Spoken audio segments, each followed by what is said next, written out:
Hello, purihin natin si Jesus, Maria at Jose. Mapagpalang araw ng linggo sa inyong lahat at nasa ika-4 na linggo na tayo sa pagdiriwang natin ng muling pagkabuhay. Abril 21, 2024. Ilang linggo na lang, ilang araw na lang matapos na ang buwan ng Abril at tuloy-tuloy lang tayo sa ating mga pagninilay. At alam ko na tayo mismo makapagpatotoo na sa buwan na ito, kahit marami tayong mga nararanasan na nagbibigay at nagdudulot ng kahinaan ng loob, hindi pa rin tayo iniwan ng Panginoon. Amen? Napakabuti ng Panginoon. Sa linggong ito, ang ating ebanghelyo ay ibabahagi sa atin ni San Juan Kapitulo 10, versikulo 11 hanggang 18. Ano ba ang isinalaysay dito sa ating ebanghelyo? Dito ay sinabi ni Jesus sa mga tao, sa kanyang mga alagad, "Ako ang mabuting pastol." Ano ba ang ginagawa ng isang pastol?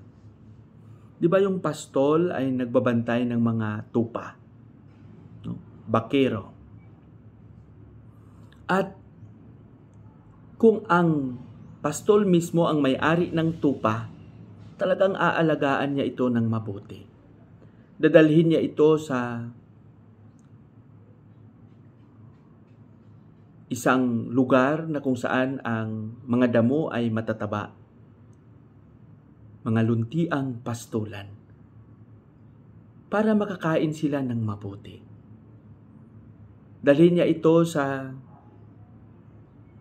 sapa na kung saan may mga tubig. Hindi niya ito iiwan, babantayan niya ito sa mga masasamang aso, mababangis na lobo na posibleng pumatay sa tupa. Handa itong mag-alay ng kanyang sarili sa kanyang tupa. At ang pastol ay mayroong tungkod. Ano ba ang ginagawa niya sa tungkod niya? Ito yung ginagamit niya upang ang mga tupa ay magkaroon ng tamang daan. Ito yung kanyang ginagabay. At ito rin yung ginagamit niyang pamalo laban sa mga mag-uusig ng kanyang tupa. At dito inihambing ni Jesus ang kanyang sarili. Na siya ang mabuting pastol na handa mag-alay ng kanyang sarili, ng kanyang buhay, alang-alang sa mga tupa.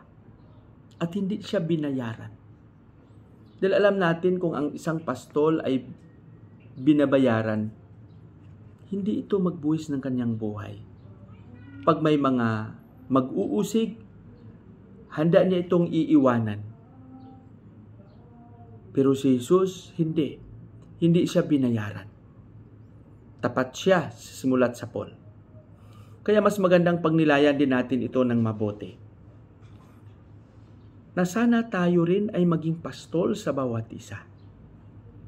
Na alang-alang sa paghahari ng Panginoon, alang-alang sa pangalan ng kabutihan, ay handa rin tayong mag-alay ng ating sarili sa pagpapahalaga at pagpapairal ng kapayapaan, katarungan, at pagkakaisa.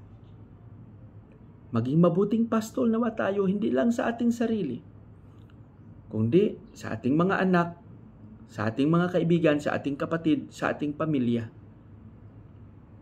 Magkaroon tayo ng panindigan sa ating pagiging alagad, sa ating pagiging tagasunod ni Kristo, sa ating pagiging saksi.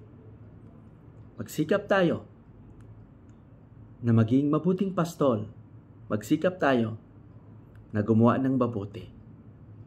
Pagpalain nawa tayo ng Panginoon, Father Bob, isang paring Karmelita.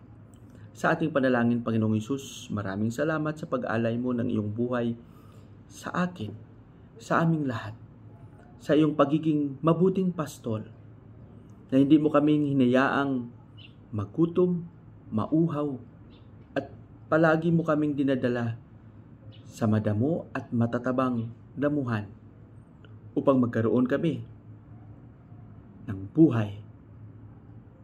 Turuan mo kaming maging tapat sa iyo at maging pastol sa bawat isa. Amen.